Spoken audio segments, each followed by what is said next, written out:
Chapter 136. The Preparation for the Hunt, 5.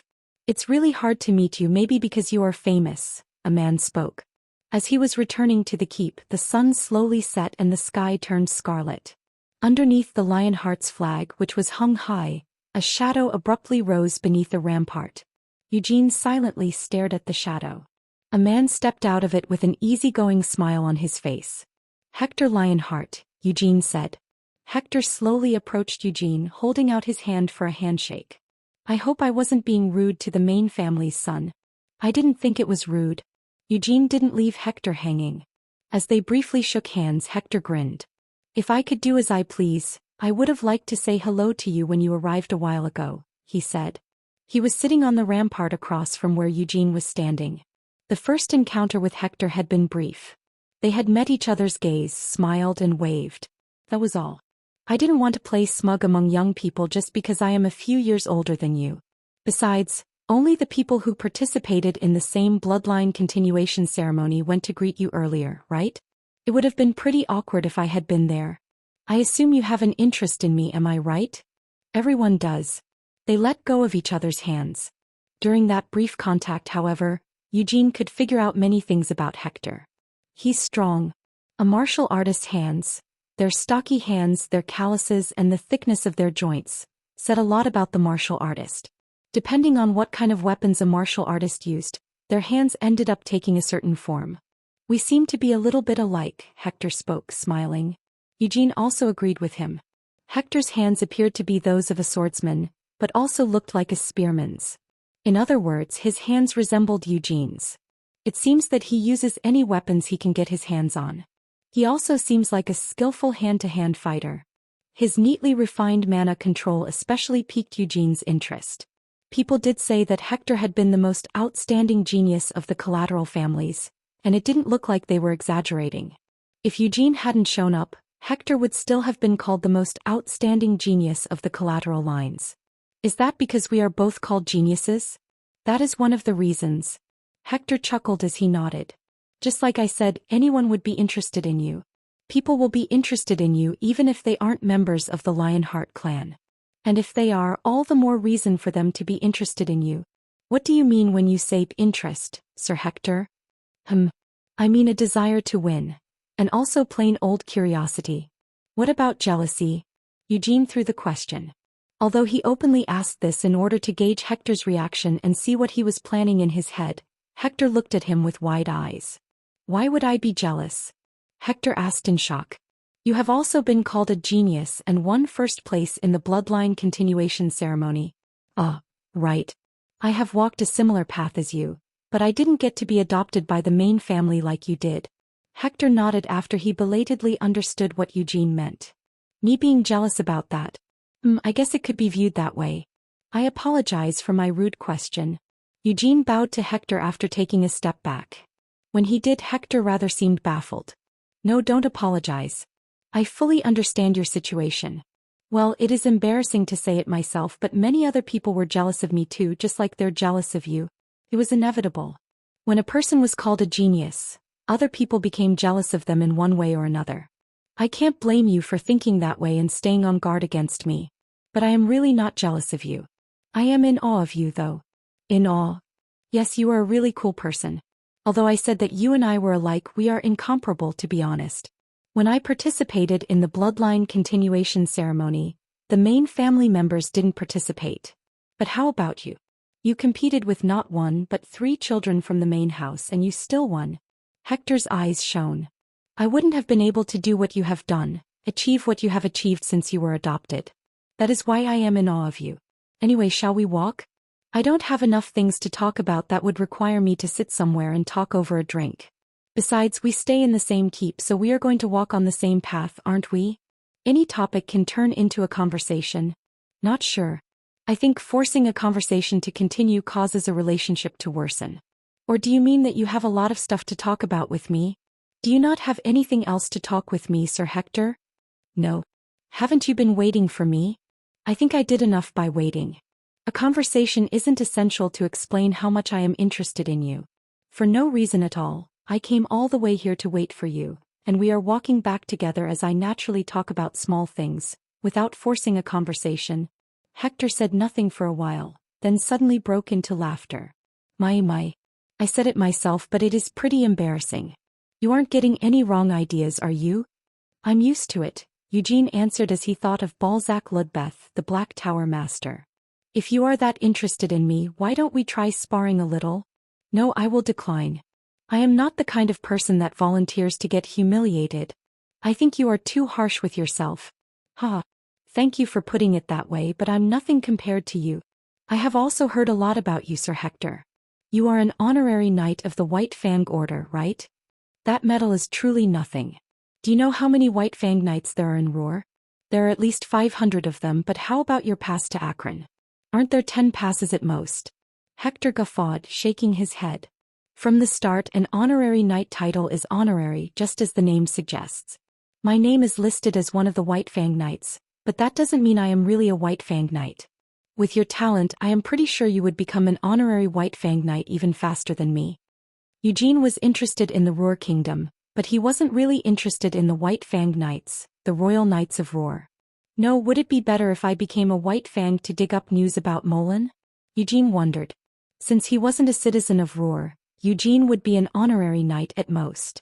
Just like Hector had said, the title was honorary. When would he ever become a member of Roer's royal family if he started at the bottom?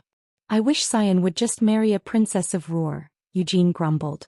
The main family was considering numerous candidates to be Cyan's wife, and a princess of Roer was one of them. However, there was a problem: she had just turned 10.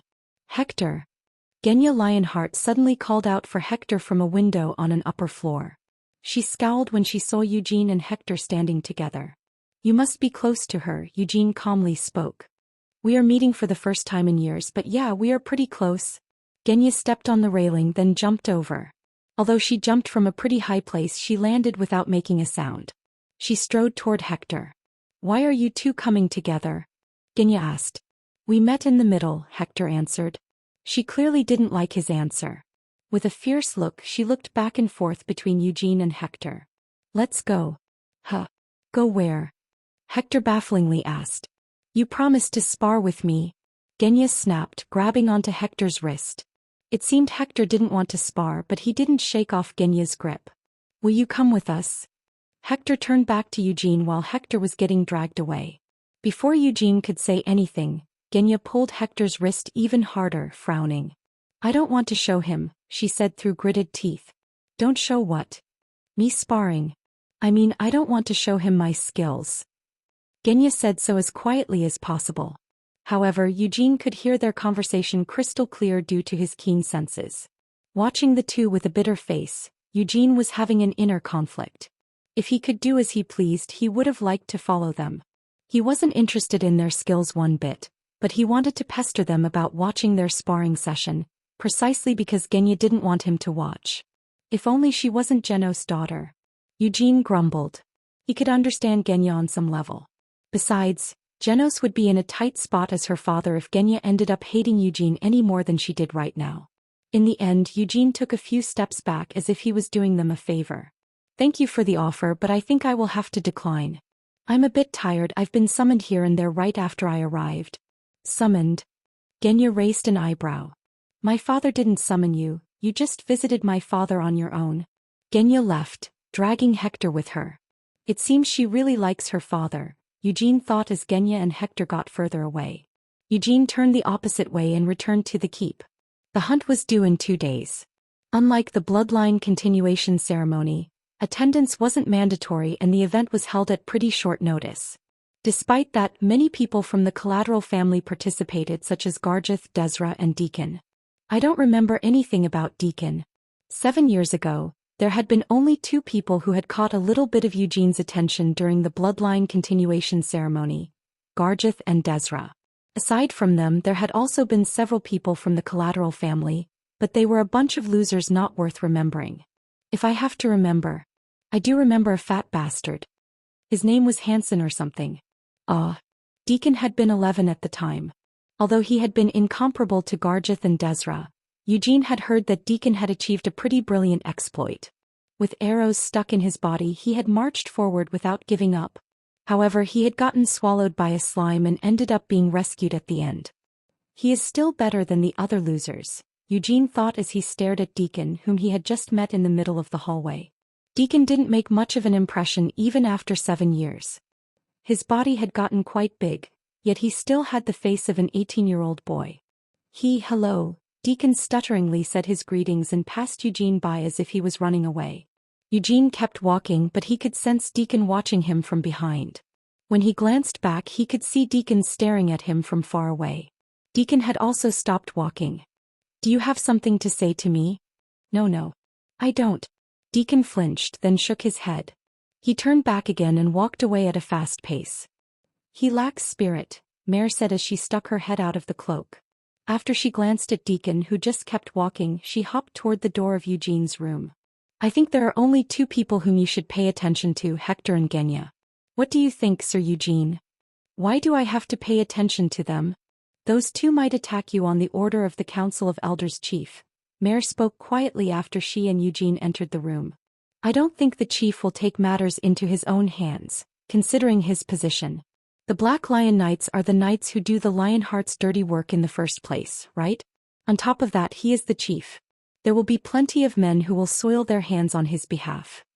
You may be right, Eugene apathetically said as he approached a window in his room. Just like you said, Hector or Genya may be the chief's assassin. Or Deacon might be the one who tries to stab me in the back, much to everyone's surprise. That little boy who had no spirit? Mare asked doubtfully. The best person to carry out an assassination is the one nobody expects. It wasn't just Deacon. There were tons of people who would stain their hands on the chief's command. Although Eugene couldn't tell if one of the Black Lions or another Lionheart participating in this hunt was one such person. I really don't think Gargith will be the assassin. Maybe Eugene was trusting Gargith prematurely, but he really couldn't imagine Gargith trying to stab him in the back on the chief's order. Maybe Desra will be the assassin. Eugene stood beside the window and looked outside. Desra and Gargith were standing in the corner of a big gymnasium. Gargith was focusing on exercising his muscles, still wearing the top that offered an embarrassing view of his chest and armpits. Of course, the embarrassed one wasn't Gargith. A little further away, Desra was practicing with her spear. They are working hard. Does that man, Gargith, fight using his muscles? Mare asked. No. I think he used a great sword if I remember correctly. But why is he only doing strength exercises instead of swinging a great sword? I'm not sure. Eugene turned away with a sour face. The only people in the gymnasium were Gargith and Desra. Deacon had returned to his room and Eugene hadn't seen him after they said their hellos. It seems he cooped himself up in his room, Seal told Eugene as she let herself in Eugene's room. Quietly glaring at Mare, who was rolling around on the soft bed, she continued. From what I heard, he also eats in his room. I thought he became a little bit more sociable when he said hello to you first, but I guess he didn't change much. I think he's better than he was when he was in Aroth. I can't really tell, but I think Father will like it when he sees Uad. Seal snorted. Wouldn't it be possible that Uad is participating in this hunt because he wants Father to react? No, maybe that's what Lady Tanis wants. It would be awkward for her to say that she wants to go back to the main house now, so she is subtly revealing her desire to return by showing how much Uad has changed. But the Patriarch can't make it to this hunt. Yes, you are right. Father is at the palace now. Can I be honest? Since when did you need my permission to talk honestly? I'm glad Father isn't at the Black Lion Castle right now. You may not know this, but do you know how many times Father had to lower his head to other people for Uad? Father consistently participated in the Council of Elders' regular meeting, asking them to forgive Uad. Since she was 17, Seal had been living in the Black Lion Castle. That was why she knew how hard Gilead had tried over the past 3 years. He often visited the Black Lion Castle and attended meetings to defend Uad. Originally, Uad should have been disowned. Being disowned is a given, considering how he tried to learn black magic despite being the first son of the main family. The only reason Uad didn't get disowned was that Father begged and begged to stop it from happening, saying he couldn't abandon his first son. That was why Seal hated Uad. He was the one who put Father in such a spot. But Lady Tanis blamed Father instead, right? It's so absurd that it's not even funny. What did Father do wrong? Is it Father's fault that Uad is a wuss? Seal furiously asked. He is not totally blameless, Eugene answered. Seal scowled at Eugene. I mean, it's true that the patriarch was away from the main house a lot when you guys were children. You're right, but Cyan and I didn't become idiots like you would. Mother raised us well. The only reason why you had became a fool is that Lady Tanis raised him wrong. To be honest, I don't think you and Cyan would have become the mature adults you are today if I hadn't come to live in the main house. Speak for Cyan, not me. Yeah. Anyhow, I can't tolerate this. Along with Uid, Lady Tanis should also humbly apologize to the patriarch if they really want to return to the main house. Then can they come back if they apologize? Why would I stop them? Lady Ancilla may hate it. Ha! Seal snorted, shaking her head. Do you think Lady Tanis will be a match to Mother just because she returned to the main house? The servants in the house are loyal to Mother. They already consider Mother as the sole mistress of the Lionheart clan. You don't know this, but it has been this way for a long time. They treated Lady Tanis as their master only because she is the first mistress. Mother is considered to be better than Lady Tanis when it comes to managing clan affairs. I don't really know, Eugene trailed off. You don't know the situation. No matter what kind of method Lady Tanis uses, she will never be respected in the same way she used to be. That also applies to the hunt that will take place 2 days from now. The current situation will never change no matter what Uid does in the hunt. Seal's eyes narrowed. He's still Uid. Of course, I'm not lowering my guard. This is why Cyan is still training without returning to the main house. I'm going to do overwhelmingly better than Uid. You are at an advantage. You must have hunted demonic beasts several times in this place, right? I haven't gotten deep into the forest yet, though, Seal murmured. Her shoulders twitched as she suddenly realized something. She had a powerful advantage: experience. There were no demonic beasts in other areas. Not in Arath, the Nahama Desert, or the Samar rainforest. Hee. Seal grinned as she stared at Eugene. You must have met many monsters, but you haven't met demonic beasts, right? Do you know this? Monsters and demonic beasts look similar, but they are entirely different creatures. Monsters become violent because they are affected by demonic energy. Meanwhile, demonic beasts are born from demonic... Pfft. Mare tried to hold her laughter. That is why their existence alone is ominous. Even a low-ranking demonic beast has a magical ability, unlike monsters. Seal ignored Mare and continued. Mare was having a really hard time holding her laughter. What I'm saying is, it will be dangerous for you to roam around alone. The Black Lions are accompanying you, but since you are the main family's son, you have to be able to hunt alone and get achievements. Don't worry too much. Unlike you, your sister here has a lot of experience in hunting demonic beasts, so if we stick together... Ha. Mare finally broke into laughter. Why are you keep laughing? Seal turned to Mare, crumpling her face. Burying her face in a pillow, Mare was lying and pounding on the bed with her legs. It's nothing, Mare answered, half crying. She knew Eugene was the reincarnation of Hamel, so she naturally found Seal's boasting unbearably funny. An expert in hunting demonic beasts? There wasn't a better expert than Eugene in the whole continent. What is up with her? Since Seal had no way of knowing that, she had no idea why Mare was laughing at her. Although he wasn't being obvious as Mare, Eugene was desperately holding in his laughter. What is up with you two? Seal shouted after seeing Eugene's annoyingly twitching cheeks. No, nothing. Yes, you're cute, very cute. Yeah, I'm counting on you, Seal. I don't know much when it comes to demonic beasts. I will trust you. Who knows about demonic beasts? Better than me. Why are you laughing?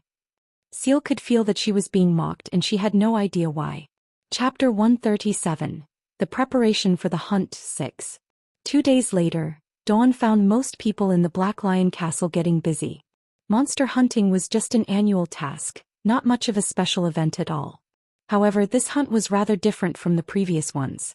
Not only were there people participating who were not members of the Black Lion Knights, but there were even 2 young lions who hadn't even had their coming-of-age ceremony. The Council of Elders will stay at the Red Boulder. Genos visited Eugene before the crack of dawn to tell him about the hunt. It is unprecedented for the Council of the Elders to leave the castle during demonic beast hunting. The Council of Elders has never been involved in the hunt, at least, not after I joined the Black Lion Knights. But they are not going to run around and hunt demonic beasts themselves, right? You are right. Genos nodded and pointed to a map he had brought. Unlike last year's hunt, this hunt also serves as a test for the young lion hearts. The Uklas Mountains were vast, but demonic beast habitats throughout the mountain range were thoroughly restricted. This was only natural. Just as Seal had said, demonic beasts were not like average monsters at all.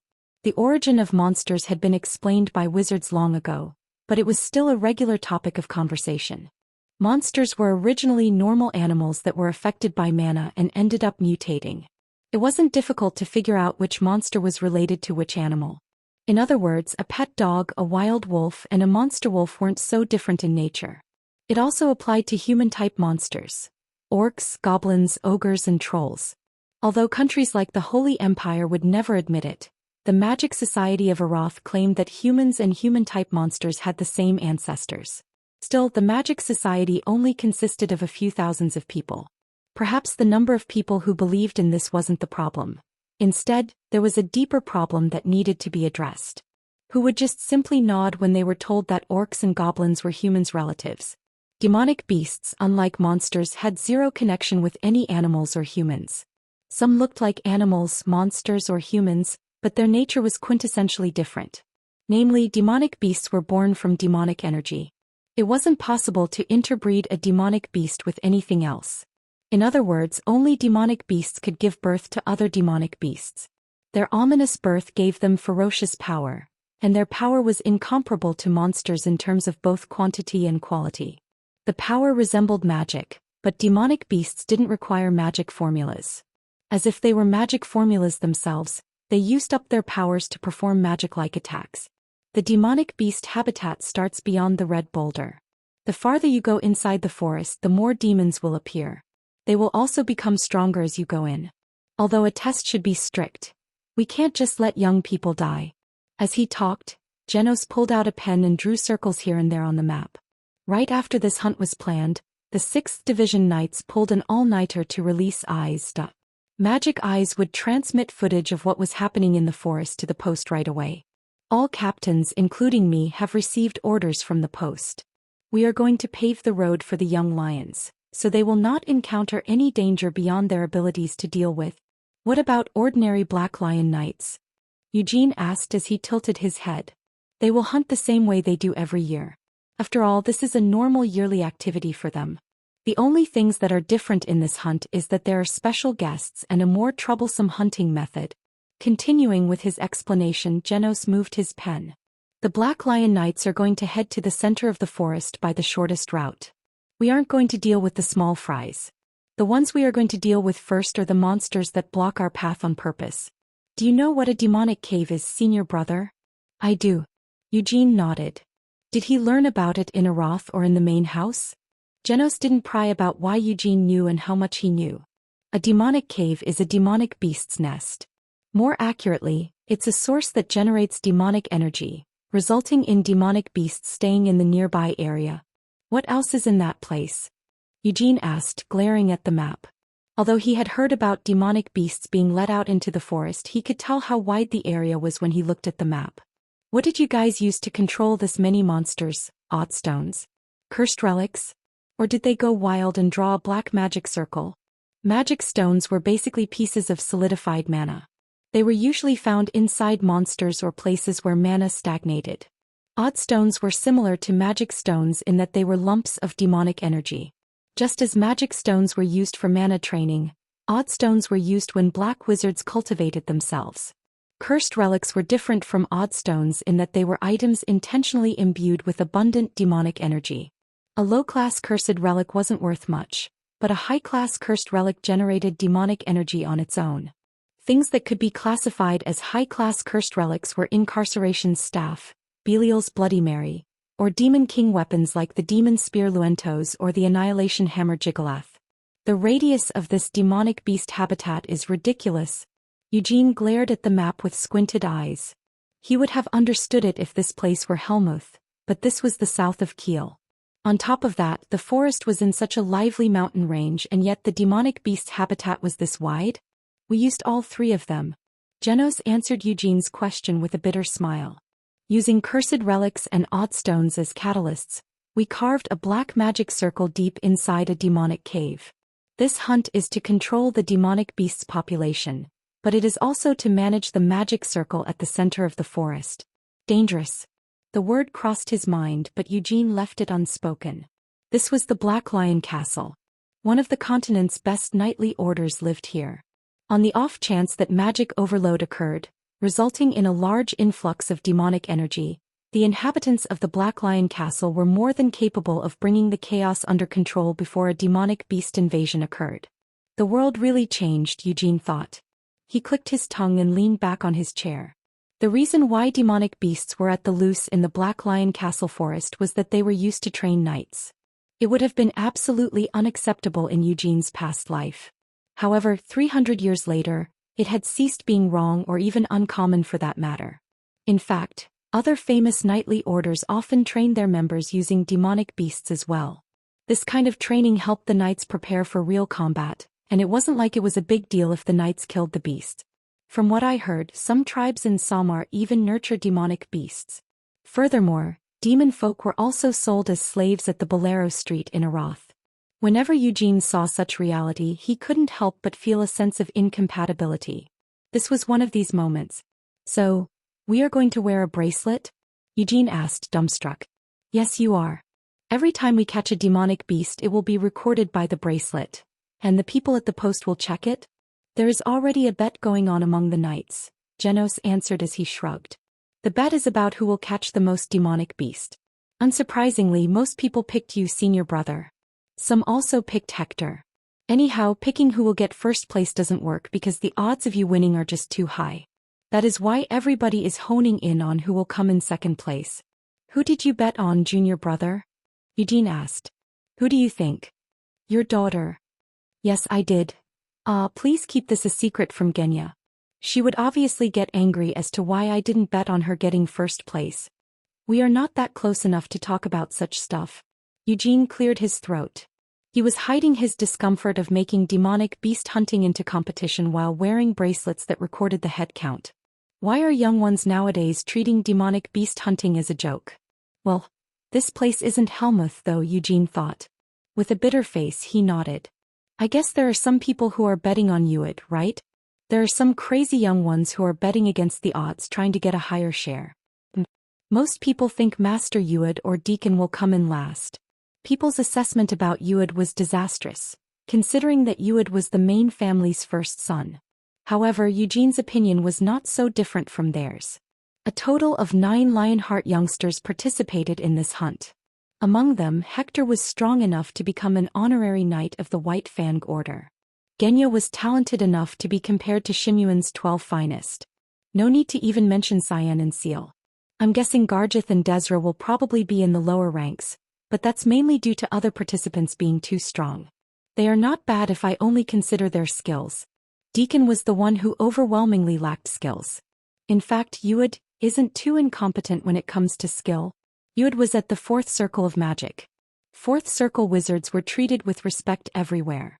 It was just that Eugene just had a very high standard.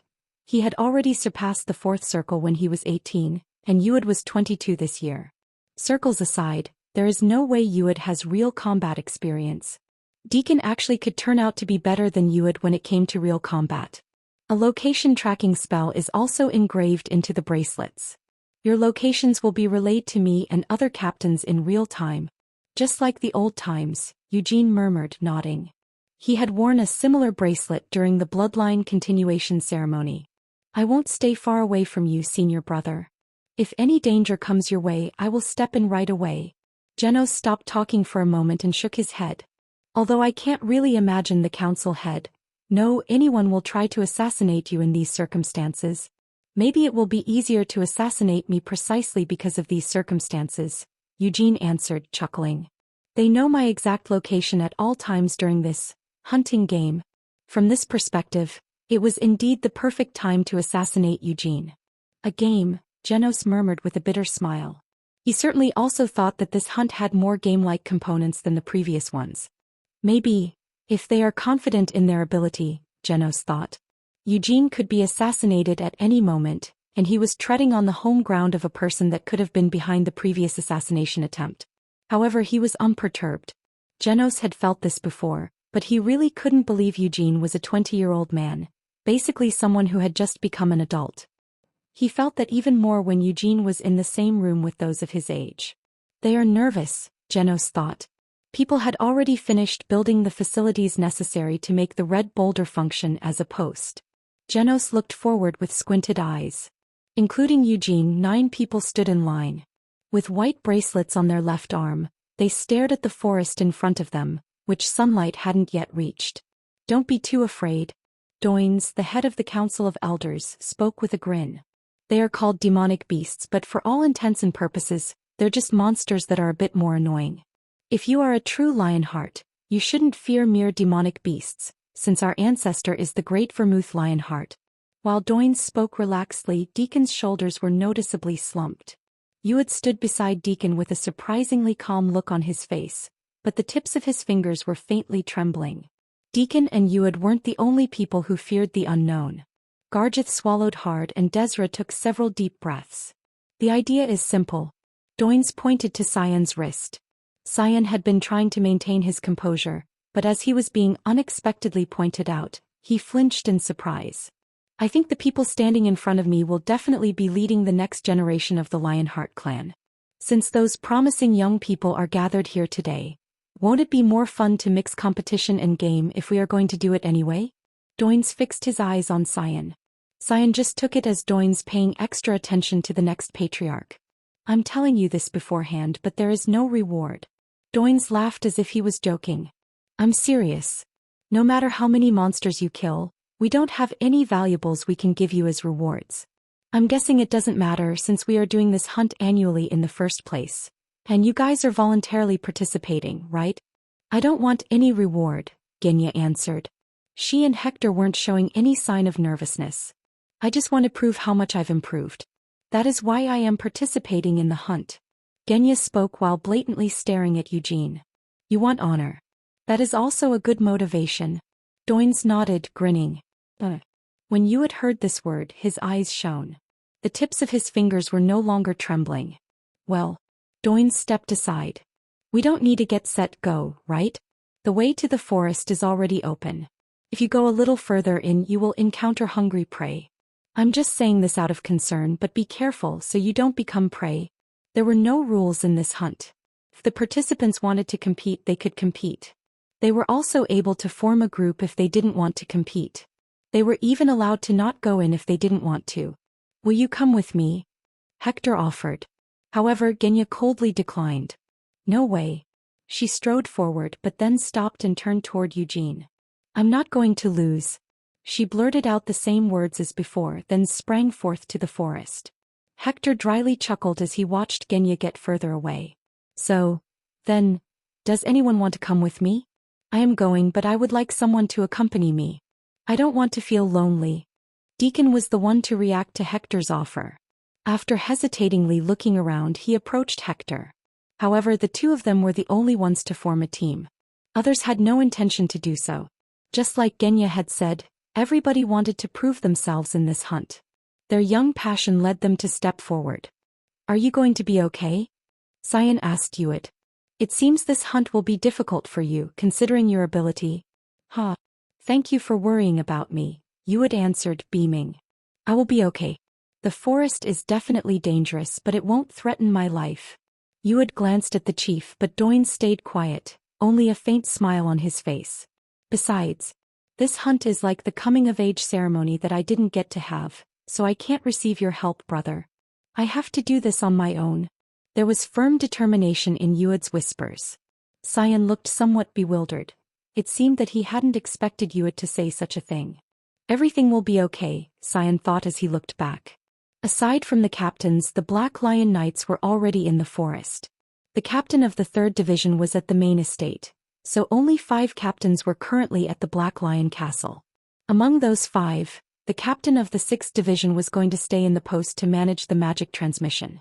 Still, 4 captains were going to supervise this hunt by receiving signals from these bracelets, so there wouldn't be any casualties. Now is not the time to be worrying about others, Cyan gloomily thought. Cyan could see Eugene just standing there relaxed. He hadn't even left for the forest yet. Although he didn't have to, Hector decided to carry a burden.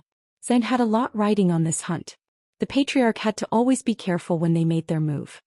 Prove how much she improved? She was so condescending, babbling away like that. And what did she say? She's not going to lose? She should have said that stuff to me, not to Eugene. Cyan gritted his teeth and marched forward. I have something to tell you. Seal lowered her voice as she leaned against Eugene. She also hadn't left yet. Actually, I wasn't going to tell you, but it bugged me not to tell you when I told Cyan. That wasn't the only reason. Seal had waited for Eugene to come to his senses and request her to join him before they departed to the forest.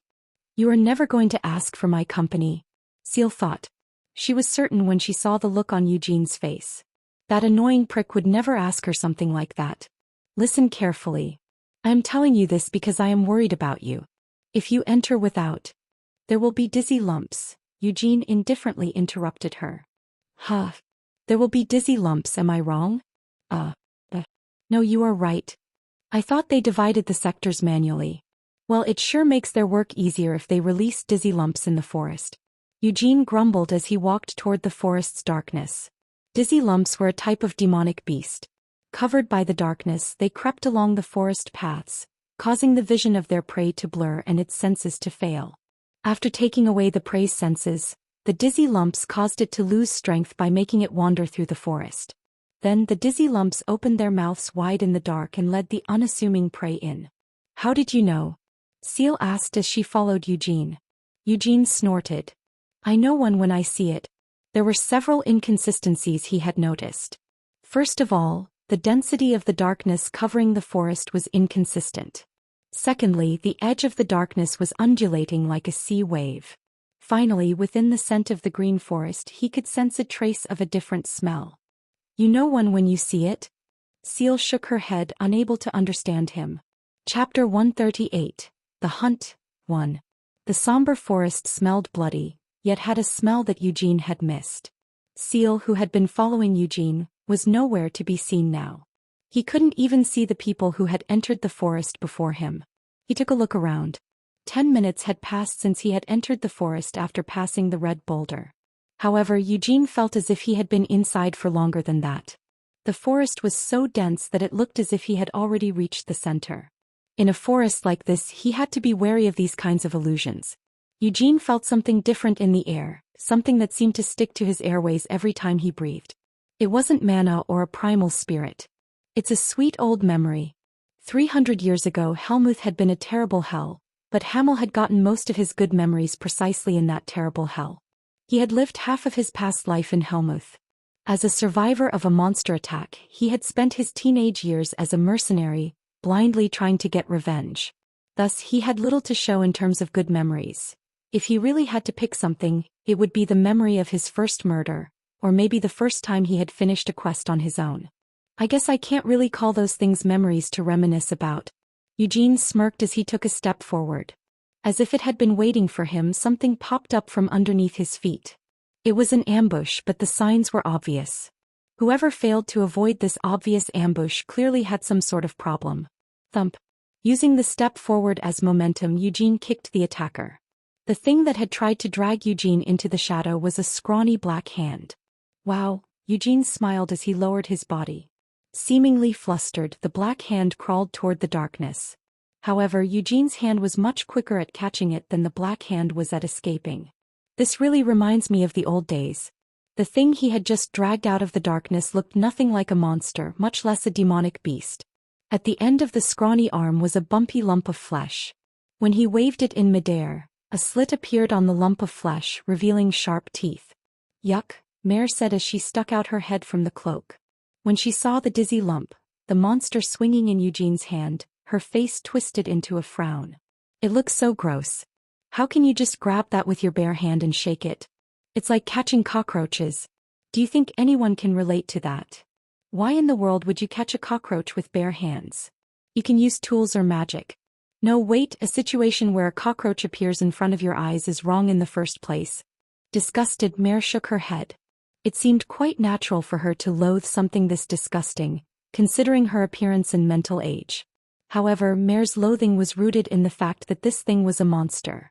It had little to do with its appearance. You aren't gonna eat it, right? Why would I? The hunt continues for 4 days. Even if the hunt continued for 4 months, I wouldn't eat a monster. Besides, their meat is so poisonous that no one can eat them except high-ranking priests. Eugene grumbled and infused mana in the dizzy lump. Easy. There was no need for him to cast magic or use sword force. Just letting his lightning-infused mana into the dizzy lump was enough to kill it and distort its body. Besides, we have plenty of food inside the cloak. There is no need for me to eat this disgusting monster meat. That's a relief. I don't even want to call this a living thing, but I really don't want to tolerate this disgusting, detestable and grotesque trash becoming a part of you after it reaches your stomach through your mouth, Mare spoke. Her tightly clenched fists trembled. Was Sienna's ego influencing Mare's hatred toward the monsters? Or was it the fact that she was a familiar, fundamentally a mana being created by magic and she hated monsters, essentially life forms thriving on demonic energy as a consequence of pure nature? It's the latter, Mare answered, frowning at Eugene's direct question. Yes, my personality is based on Lady Sienna's childhood memories, but that doesn't mean we share all memories. And of course, I loathe them not only because of my physical aversion toward them but also for another reason. Monster. No, every being that originates from demonic energy has made Lady Sienna suffer. As she talked, Mare slowly crept back inside the cloak. Usually she tried to scratch and claw her way out of the cloak, but now she wasn't coming out of the cloak even though Eugene had let it open. I hate this forest. So do I. Eugene chuckled and closed the cloak for her. Just because it makes me feel longing and it brings back old memories doesn't mean I like it. The hunt would take 4 days. They had given him the bracelet as if they were telling him to hunt as many monsters as possible, but his priority was clearly survival. Monster meat was poison. He couldn't even think about eating it unless he was in a dire situation. Therefore, the people in the forest had to find food resources on their own to hold out in the forest for 4 days. If they weren't greedy, there wasn't really a need for them to enter deep into the forest. It was a given, but the further they got away from the center, the lower the concentration of demonic energy was. It also lowered the difficulty of acquiring food. Of course, they will be greedy. They voluntarily participated in the hunt, so they obviously wanted to yield good results. Catching a bunch of small fries was nothing to be proud of. People were going to definitely reach deeper into the forest, aiming for a more significant result. They must be. Rubbing his fingers against each other, Eugene frowned. A large group of dizzy lumps wasn't enough to be a threat to Eugene. Ambush. He only had to be a little cautious to avoid it. The cloak of darkness would shield him against most attacks anyway. Hunt. No, this was just a stroll. Eugene didn't chase after the prey, he simply walked. As he did, the monsters hidden in the forest approached him. And died. Excellent poltergeist, Aegis. Mare snickered inside the cloak. With a disgusted look on his face, Eugene snapped. Shut up. Mare was correct, though. It was the poltergeist Aegis. Stirring up only a small amount of mana so it wouldn't be visible, he wrapped it around his body. With this, he didn't even need to target anything. He could just intercept approaching monsters directly. She entered first, but why is she still here? Eugene thought. He didn't look in her direction since he didn't want to be conscious of her. However, no matter how hard he tried to ignore her, she was blatantly staring at him. Genya Lionheart was stalking him, making sure she was not letting out even the slightest sound. She had indeed entered the forest before him, but the dizzy lumps lurking in the darkness made people lose their way as soon as they went in. Therefore, if people entered the forest one by one with some time in between, they would all end up in random places. The combination of a wide forest and dizzy lumps hexes made it hard for people to run into each other. When people had become so exhausted that they were no longer able to defend themselves, they would get eaten. That was the story for ordinary people, but it didn't apply to Genya. As soon as she had gotten into the forest, she had found a path and killed dozens of monsters. For Genya, the hunt was boring work without a single thing to be nervous about, so she was about to go straight into the forest. Why is father only staying near him? Genya thought bitterly. To protect them, for captains had also come into the forest after all the youngsters had already entered.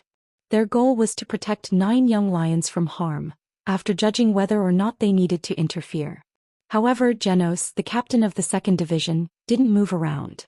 He continued to stay near Eugene as he maintained a distance, far enough not to interrupt Eugene's hunt or provoke the monsters, but close enough to interfere right away if an unexpected threat appeared.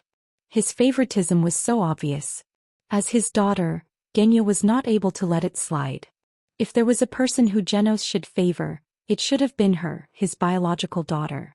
With that complaint in her mind, she chased after Eugene.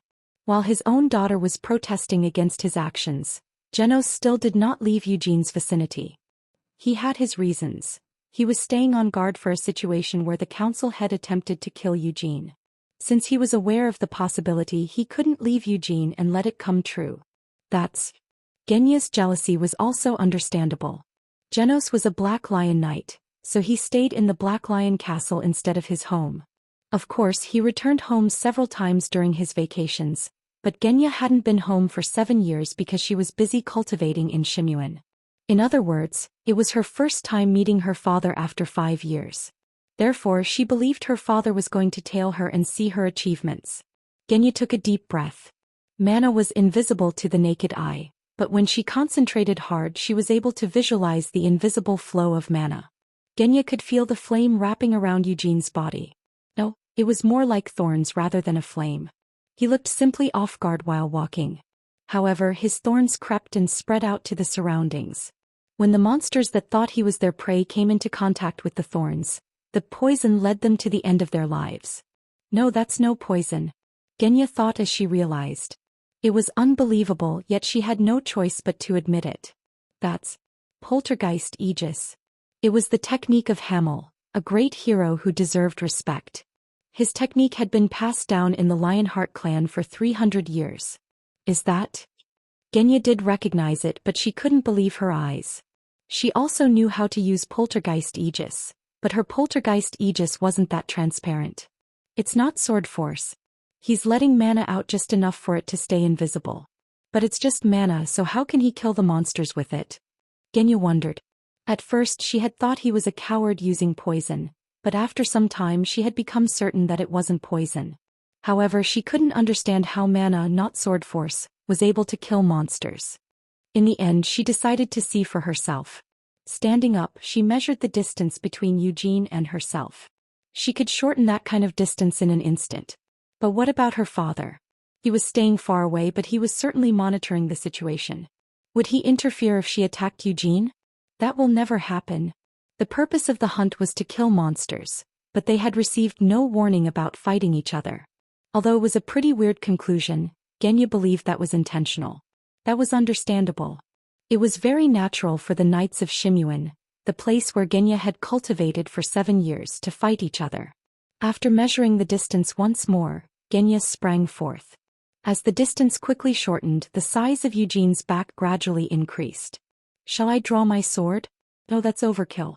Just subduing him from behind will be enough instead of attacking. Ugh, she suddenly groaned. Why?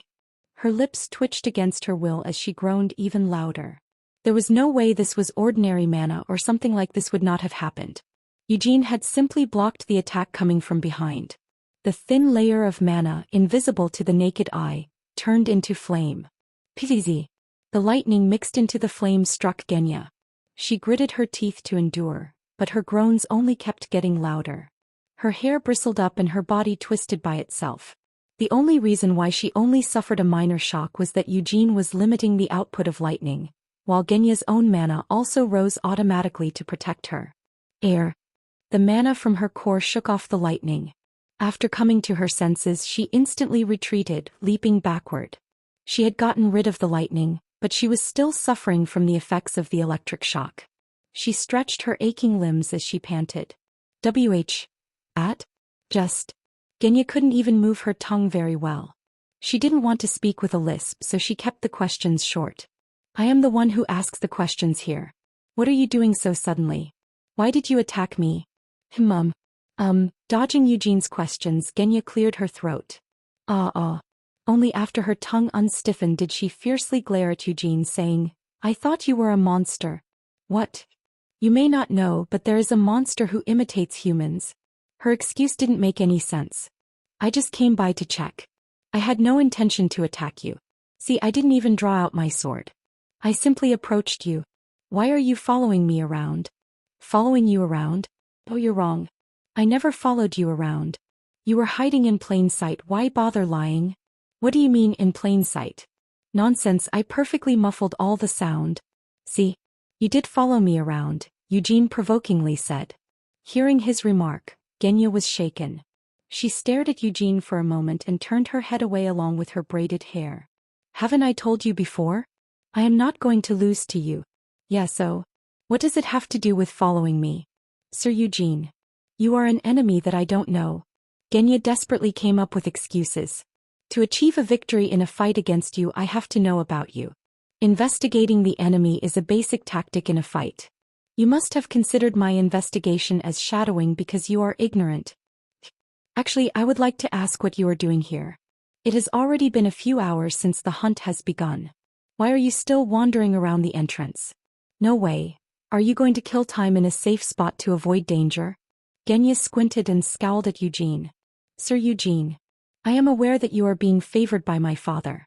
I also heard the rumors about you having abilities unprecedented in the history of the main house. No, in the history of the Lionheart family, and being just as talented as the great Vermouth. But, as an heir of the Hamel style, I refuse to lose to you, especially if you are a coward who only tries to avoid danger. I am Hamel. What kind of joke is that? She seemed to be awfully proud about being an heir to the Hamel style, so Eugene furtively threw these words. Of course, Genya didn't believe him. Her eyes were rather filled with disgust as she glared at Eugene. I will take care of myself, so don't mind me. Let's go separate ways. Eugene turned away, waving his hand. Genya asked, Do you know how to survive in the forest? You said that you heard rumors about me. I've been wandering through the Samar rainforest till quite recently. The rainforest is also a dangerous place, but it wasn't contaminated by demonic energy. Although the hunt only lasts for 4 days, you won't be able to survive just by using common sense while hunting in this forest. Listening to Genya, Mare stifled her laughter. If you request help, I won't refuse. It is my chivalry to not abandon my principle even if I have to help someone whom I hate. Then would you do me a favor? Let me hear it first. I am really okay, so don't bother me. Go away, Eugene spoke as he bent his knees. Don't bother? Why is he saying such a thing when I offered my help out of goodwill? As her train of thought reached a station, Genya's eyebrows met in the middle. What did you just? PZZZ. A bolt of white lightning sparked. She had already gotten an electric shock when she thoughtlessly attacked him. Therefore, Genya flinched and unconsciously retreated. She only took a few steps backward, but, whoosh. A gust of wind blew Genya's hair as she watched the scene in front of her with widened eyes. When the wind pushed Eugene's back, a bolt of lightning shot forward. At least that was what it looked like for an instant. Seeing Eugene's back shrinking as he was moving far away from her in a mere moment, Genya gaped. What was that? Was it magic? No. Is there a kind of magic that enables someone to move that fast? Genya wondered. The fastest person Genya knew was Ramju the Swift, one of Shimuan's 12 finest. His speed just now was much faster than Sir Ramju. How could he be this fast without any preparation? After absent-mindedly standing for a while, Genya belatedly came to her senses and chased after Eugene. What is Hector doing? He is on the move with the burden. I don't know if I should call him brave or sake, that's so like him. Is he planning to go to the center? It's not like he craves fame. Rather than fame, what motivates Hector is interest. Didn't he also act like that before? Dominic quietly chuckled and shook his head. When I met with him to persuade him to join the Black Lion, he rejected the offer because he wasn't interested. Then he left for Roer as if he was running away. If he had joined then, he would have been made a captain by now. Well, it's still not too late. I will try to convince him once more after we finish with the hunt. If he hasn't betrayed us yet. Betrayed, Dominic thought as he scratched his chin, listening to the council head. Is anyone else listening right now? No. It's just me. Grandfather. I don't think Hector betrayed us. Just like you said, Hector's priority is his interest. It's not that difficult for that kind of person to betray. No, maybe he doesn't even realize he has betrayed us. But he is proud of being a Lionheart. Is his pride aimed toward the main family members with authentic blood? Or maybe it is toward the Lionheart family itself. No one can know. Of course, I am not doubting Hector for no reason. The chief stopped speaking for a while. Dominic didn't rush him and just looked forward. Hector cultivated in Roer, and Roer is too close to Helmuth. Especially since 5 years ago, Roar's royal family yielded and opened their doors to the demon folk. I'm not just doubting Hector. I doubt everyone. That is my job. Aside from Cyan and Seal, the rightful heirs of the main house, I suspect everyone. The chief didn't bother to mention Uid. He wasn't even worth mentioning. So Dominic, suspect everyone and keep an eye on everyone just like I do. Someday, you will have to sit in my seat. I heard that so many times that I can recite it in my sleep, Dominic spoke, shaking his head. But, Master Hector, I don't know if it's worth doubting him. There is a precedent. I am aware of that, but this isn't his home ground. There are also a bunch of lions around who are able to slit his throat in an instant. I don't think he will try anything funny. I rather hope he does try to pull a trick. The chief said in a cold voice. The patriarch happens to be away now, so it wouldn't be an issue to execute Uid on sight if he attempts anything funny. He wasn't joking, he seriously thought so. He doesn't have the guts to pull something like that, Dominic said, looking ahead. You may already be aware, grandfather. The young master is avoiding fighting with monsters as much as possible. He is killing the monsters with magic, but he is not doing it smoothly. He is having a tough time. He only killed 10 of them until now. I've been watching him since you asked me to suspect everyone, but wouldn't it be better if I watched Hector too? Harris is watching him now. Or, how about Master Eugene? Genos is watching that boy. I understand your boredom, but keep watching Uid. If he does anything suspicious, kill him right away. That was why he had ordered his grandson to tail Uid. The council head could not forgive someone who disgraced the Lionheart family, so he wanted to make Uid pay with his life. Understood, Dominic answered as he nodded. With that, his communication with the post ended. Smacking his lips, Dominic watched the moving Uid from far away. It is boring. He yawned and shook his head. It's boring because it's too easy. Chapter 139, The Hunt, 2. Akasha strengthened Eugene's barriers. In addition, Mare didn't need to sleep and was connected directly to Eugene. If somebody tried to interfere with or infiltrate through the barrier, Mare would instantly notice it and notify Eugene. This fact alone eliminated the need to keep a night watch, but Eugene went strictly by the book in matters like this. He hadn't started a fire. Thick darkness covered the forest, but it wasn't a problem for Eugene. He had chosen a terrain that was not suited for an ambush and hadn't spread any rugs over the ground. Wrapping himself with the big cloak, Eugene sat on the ground. If he had to sleep, he would sleep light and short. He could spend the night sleeping like that. Of course, he had set several spells nearby, but he had no plans to have a deep sleep and sweet dreams. Genya, who had chased him from afar, quietly gave him a passing mark when she saw what he did. Of course, there was no judge in this hunt, and even if there were one, it wouldn't be Genya. In any case, she made some amendments to her assessment of Eugene. His talent had already been recognized by other people anyway. If she saw a sign of naiveness that suited his age, she was going to criticize him right away, but Eugene stayed on guard even in a situation like this. He was worthy of a passing mark. I can see you are having fun, Genya snapped regardless. Brushing off dirt from the edible roots in her hand, she glared at Eugene. Unlike Genya, who had foraged uncontaminated plants, Eugene was unsparingly spreading fruit jam on a piece of bread. He had more of them in his cloak. I would prefer the term well-prepared, Eugene calmly answered. I could also do your preparation. I didn't do so on purpose. Why, you ask? This hunt is about testing our ability to survive as a hunter. Since when was this a test?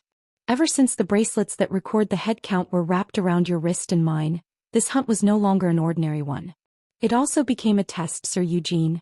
I'm not going to care even if you are correct. It's not like I am going to receive a reward for winning, and I believe someone other than me will be coming last.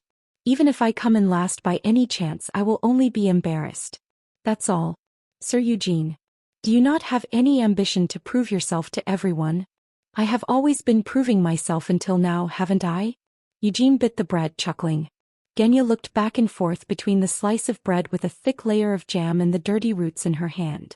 She tightly shut her lips and brushed off the rest of the dirt on the roots. Would you like one? Eugene offered. No thank you. I am going to have this root I found. Kaliza's root. Isn't that very bitter if you eat it raw? Do you know about this? Of course I do. The plants are resistant to demonic energy. If you blanch and dry it, it's pretty sweet. And I can chew it for a long time. Well, one slice of bread with jam is better than 10 of those roots though, Eugene quietly spoke, but it was loud enough for Genya to hear him. She pouted. This is also pretty good in a situation like this. She dramatically opened her mouth and took a big bite of Kaliza's roots. When the piece of the root touched her tongue, its bitterness, which resembled an electric shock, filled her mouth. However, Genya's expression showed nothing of what she was feeling. Why don't you get some jam on that at least? Eugene offered. It's fine. She wanted to spit it out. If it wasn't for Eugene, she would have spat it out. No, if she had a fire, she would have been able to roast it at least.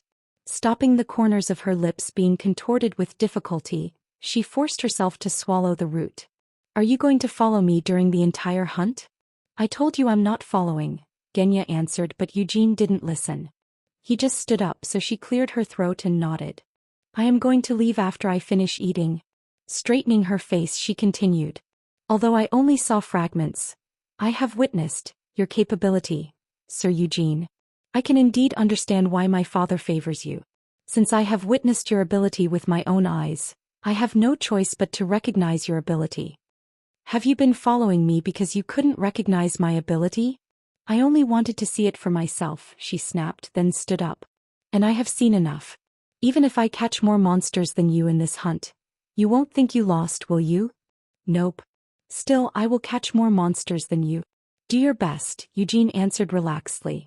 She had said such things to make him competitive, but it didn't affect Eugene one bit. Feeling annoyed by his nonchalant face, she scowled at Eugene for a moment. Please don't hate my daughter too much, Geno said as he approached after Genya had left. Watching him standing a distance away, Eugene grinned. Are you sticking to the rule in your own way by not coming close to me, junior brother? I am only here as a guardian.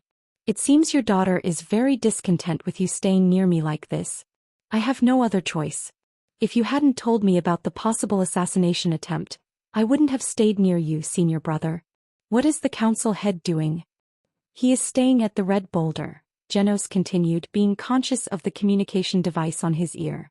I haven't got a specific order yet and no accidents have occurred yet. What about Cyan and Seal? It seems Master Cyan is aiming to get to the center of the demonic cave, and Lady Seal, feeling it difficult to continue, he hesitated for a moment. Is tailing Master Yuid? Brother Yuid? Yes, I don't think she planned this from the start. She had either run into Yuid or seen him from a distance. Regardless of which of these was the case, she was shadowing Yuid now. No way. Is Seal planning to kill Brother Yuid using this hunt as an opportunity? The thought entered Eugene's mind for a moment, but it didn't make sense when he thought about it again. He knew Seal hated Yuid, but she didn't hate Yuid enough to really kill him. Besides, Seal isn't the type to get her hands dirty. If she was really going to kill him, she would have hired an assassin or poisoned him. She was probably just keeping watch in order to prevent Yuid from pulling a stunt, since he had a history of doing that kind of thing. Of course, Eugene also kept an eye on Yuid. The forest was full of demonic energy, and a black magic circle was in the center of the demonic cave. Odd stones which held demonic energy and high-class cursed relics were also prepared. With this kind of environment, there was no need to make a contract with whatever demon folk to become a black wizard. Your punch? It hurt, but it was a valuable lesson to me. Thanks to you, I am working hard now. It's all thanks to you. Yuid's smiling face came to Eugene's mind. If he is a human, he said in a flat tone as he sat down, he won't do it again. This forest was the perfect environment to become a black wizard. However, the state of the forest was just too unfortunate. It was easy to become a black wizard, but exiting the forest alive afterward was impossible.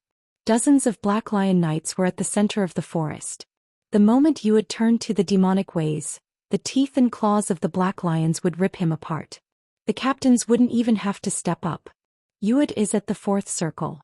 It's not bad, but not enough to get out of this alive, Eugene analyzed. No sane person would even think of attempting such fuckery. He tried to learn black magic because he wasn't sane, but he isn't that stupid, right? With the thought in mind, Eugene scowled into the darkness. After watching him for a while, Genos slowly stepped back, distancing himself from his protégé. Eugene was left alone. Mare didn't say anything and just curled up inside the cloak. It was because she understood the meaning of Eugene's silence and the feelings he was sinking into. It's too serious, Mare thought. Eugene spoke lightly, and the conversation between him and Genya had also been light. No, it only seemed that way. Mare once again realized Eugene wasn't an ordinary 20-year-old, but a member of the same team that had wandered around hell 300 years ago. The stupid Hamel. The moment he had stepped foot in this forest, he had been suppressing his boiling rage. He was furious at the demonic energy that clung to his airways with every breath he took, and at the monsters that pounced at him without knowing their places. For him, everything in this place was intolerable evil. He ought to slaughter them at this instant. There was only one reason why he didn't do so. He is holding back, Mare thought, closing her eyes.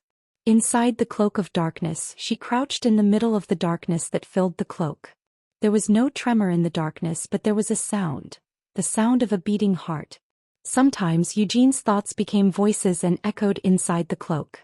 The control formula of the familiar engraved inside Eugene's mind made Mare's own mind resonate with Eugene's strong emotions. 300 years have passed in this world, Eugene reminisced. He considered every demon king, demonic beast, and demon folk evil. He had seen a world where his belief was right, survived in that world, and wandered to finish that world. 300 years was a long time. Eugene's common sense was not common in the current world. Everyone lived in various ways now. People had signed a peace treaty with the Demon King. Black wizards who were supposed to be absolute evil were just pragmatists. Demons were treated as movable and efficient puppets that enabled people to train. People could use demon folk as slaves or hire them from an illegal shop. Since the world changed, Eugene had concluded that he couldn't stick with his common sense from 300 years ago, so he tried to accept the new one. Despite all his effort, an uncontrollable rage rose within him while breathing this fucking air that he had missed as he saw these bullshit demons squirming and pouncing at him as they mistook him for prey. That was why he killed every demon that came across his path as he marched forward, but it didn't help his rage one bit. He was so furious that if Genya wasn't Genos' daughter, he would have taught her a lesson to make her stop following him. Will assassins come? The badge that fastened the cloak on Eugene's shoulders was engraved with the Lionheart clan symbol. Prick. Glaring into the darkness, Eugene scratched the symbol with his fingernail. Assassins won't come, at least today, he concluded. He wasn't that deep in the forest, so it would be too premature to attempt an assassination and cover it up as an accident. I got 4 days left, so I won't rush. Assassination? I'm used to it, it's just a hunt that requires a certain set of skills. If the council head was really the mastermind behind all this, would he really order it? Killing a son of the patriarch, adopted though he was, in the vicinity of the Black Lion Castle, was something else entirely than hiring a mercenary to do it someplace else. Why would he go to the length of committing such an act? The chief's intention was none of Eugene's business. When he had met the chief face to face, he hadn't sensed any desire to kill him from the old man. The old man has lived for over 100 years. He wouldn't make the rookie mistake of revealing his desire to kill me. For now he believed that the chief had ordered his assassination. Shall I move recklessly then? The chief was staying at Red Boulder. Would he order Dominic Lionheart, his grandson, or one of the Black Lions to assassinate Eugene? He was looking forward to meeting one of them, but he thought that they weren't going to be that clumsy while trying to assassinate him. I am going to try luring him, but I can't devote all my attention to this matter. He had other matters to attend to since the Rakshasa princess was going to come. He also had to find Ryzakia, who was stuck in a dimensional rift. If the hunt ends without incident, shall I take the bull by the horns? Eugene clicked his tongue and clenched his fists, making a mental note to ask, are you the one who tried to screw me by sending that animal bastard? Seal hadn't directly run into Uid. She had noticed him from afar as he was walking through the forest. The night in the forest started early. The sun only descended slightly, but the forest was already dark. However, he didn't carry a torch or conjure light by using magic. Without any source of light, he crossed the dark forest. The sight of Uid bothered Seal and also made her curious. In her eyes, he was still the 15-year-old boy who she had seen 7 years ago. When she had heard he had tried to learn black magic in Arath, she hadn't been all that surprised. She had thought eldest brother Uid, of all people, is fully capable of doing something like that. In the main house, he had been so depressed that it wasn't so strange for him to commit such a thing. Of course he hadn't been born depressed. Until he was 10 years old, Yuet had been pretty normal. He had been just like an ordinary child of that age, playful and all. Seal and Cyan sometimes hung out with him, since he didn't avoid them for being his half-siblings. However, they had stopped hanging out after Yuet became 10 years old. She was just 7 years old at the time, but she nevertheless knew why her eldest brother had begun to change. When a child turned 10 in the Lionheart clan, they could participate in the bloodline continuation ceremony, the traditional ceremony of the clan. Since then, Yuet had kept a distance from the twins. Instead of playing childish games, he had started to wield a sword under Tanna's strict observation. Listening to his mother's browbeating, he cultivated his mana as he sat upright. After sunset, he cooped himself up in the library and read about the theories of sword arts and various combat tactics. At some point, magic texts were added to Yuet's reading list. Tannis wasn't pleased with his son's choice, but she didn't oppose him reading magic texts. It was because she also had to admit it at that point. Yuet Lionheart didn't have a talent for martial arts. That was why he had decided to pursue a different path. Magic. It was what Yuet wanted to do. He had fun reading magic texts, imagining his talent in magic that was yet to be confirmed.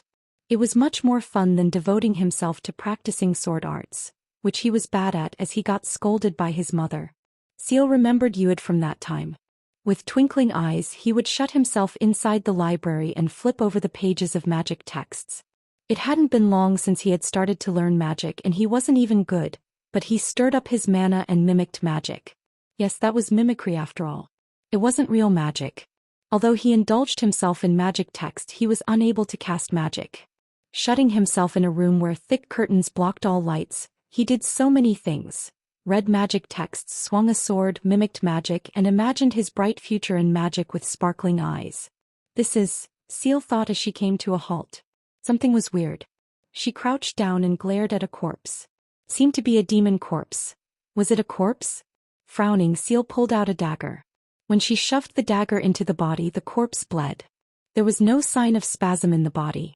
It wasn't breathing either. She was certain. The demon before her was dead. However, it looked so peaceful that she wasn't able to think of it as a corpse. Instead, it seemed to be fast asleep. What in the world happened?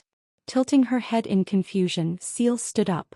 She was a member of the 3rd Division of the Black Lion Knights. Her captain, Carmen, was considered one of the best Black Lions. The 3rd Division Knights, which she led, went through various kinds of training so they could live up to their captain's name. She had trained in the forest multiple times, killed countless monsters and fought numerous demons. The demons in the center of the demonic cave were dangerous, but the demons in the forest weren't really dangerous, not for Seal. How did this get killed? Seal hadn't learned magic, but she knew enough about it. There was even a wizard in her 3rd division. Feeling leery, she stood up. The path in front of her was all but paved with demons sleeping in eternal peace. Was it magic? Or poison? No, there were no traces of poison on their bodies. Not to mention, an ordinary wizard could never continuously kill this many demons so fast that they never had the chance to counterattack. Could do this? Seal spoke in disbelief. It's amazing, right? She heard a voice behind her back. Surprised, she instantly moved. With a short leap, she got away from the demon's corpse and then drew out her sword. Yuet. It doesn't make any sense. Thoughts jumbled up in her head. Yuet had been ahead of her. How could he jump out behind her? Had he used blink? Yeah, he could have used that. However, she would have seen signs if Yuet had really used blink. When a low-circle wizard used blink, they ended up distorting the mana in the air. There was no way Seal would have failed to notice a blink used by a 4th circle wizard. It's weird. Shifting her foot backward, Seal firmly grabbed onto the hilt of her sword. He is right in front of me. I can't feel anything, it's like he doesn't exist. I know that sword. With a faint smile, Yuet pointed to Seal's sword. It's Phantom Rain Sword Javel. Cyan received Geddon's shield. He spoke in a flat tone. You got Storm Sword W. and many other things. Yuet. I have received nothing. He quietly chuckled and shook his head. Don't get me wrong. I'm not blaming the patriarch, father. How did you get behind me? Seal asked as she swallowed dryly. To her question, Yuet simply tilted his head. I just walked behind you. That's impossible. You were in front of me. I went after you. Seal refuted. Why did you come after me? I know. You have followed me because you were worried I might do something bad. Something that would disgrace the Lionheart name. You are a disgrace to the family. Because of you I had to. Seal, I know you. Why are you my son? How can an idiot like you be my grandson? You must have expected me to do something wrong. I wanted to raise you into a talented person like that adopted son, no, like the twins at least. You were always like that. When I made a mistake, or did something that my mother hated, or got laughed at, you tattled on me to your mother and spread rumors to the servants. Why did you do it? I did what you asked me to do, so why? I became a mess because of you. I spent my entire life in humiliation. I can't even hold my head up as I walk. Whenever you ran your mouth, my mother summoned me to her room and whipped me. Father was not at home, and the servants didn't stop my mother's education. As she sneered at me, she said, "What use does your grandfather have with his title of count, when his one and only grandson is a mess?" Well, it didn't really hurt when she whipped me. Have you ever been whipped? I have seen Cyan getting whipped a couple of times. I guess the answer is no. Ever since you were little, you were very good at not getting whipped. I also learned it recently. I have to change myself in order not to get whipped.